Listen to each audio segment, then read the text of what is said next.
When I first started out in the business, I was up at a glacial lake in British Columbia shooting some scenes in water, playing Aquaman on Smallville.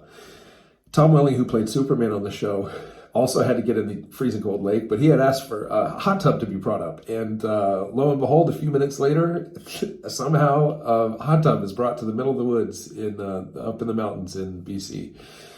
So we were able to warm up between takes, and it being the first show I'd ever done, I had lots of questions. And I asked them, what's like one piece of advice you've learned? What's like the one thing that you would share if you had to to give me something? And he said, none of these people are my friends, which was crazy because he was number one on the call sheet and well respected and well liked. And when the producers talked to him, the director talked to him, it seemed like everybody loved him. So to hear him say, like, none of these people are my friends was a little shocking to me. And I felt like it was so cynical at the time. I couldn't quite understand. But it's true. I've been on shows now where you can really have a family. And then once the show's over, it's gone. You'll never talk to those people again unless you happen to work together again. It's just sort of the nature of the business. It's like, it's fast friends and meaningful relationships, but they're here today and gone tomorrow. And that was such a good lesson for me because it really does help remind me of what is important in life and where my identity should rest. This idea of meaninglessness or something temporary like the smoke and vapor of this, the vaporous nature of like a show that, in a few years will be gone. And then what? What do we have left? This is talked about in what is known as the most depressing book of the Bible, in Ecclesiastes. This is a book of wisdom that holds in great tension truths from this teacher, this anonymous teacher, where other books of wisdom like Proverbs, for example, really help us understand the transactional nature of God's love and favor sometimes. If you are righteous and obedient, then God's face will shine upon you, that kind of thing. This is something wholly different, and it's recognizing this truth that makes a lot of us cynical, that's asking questions like, why bad things happen to good people? There's something else meaningless that occurs on earth. The righteous who get that the wicked deserve what the wicked deserve, and the wicked who get what the righteous deserve. This too, I say, is meaningless.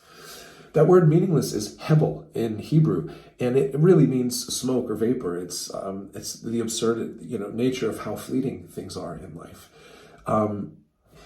Life can certainly seem like, when we really reflect on it, almost pointless because we all die. It says you'll toil under the sun, and then what? You'll pass it on to somebody else because you'll be dead.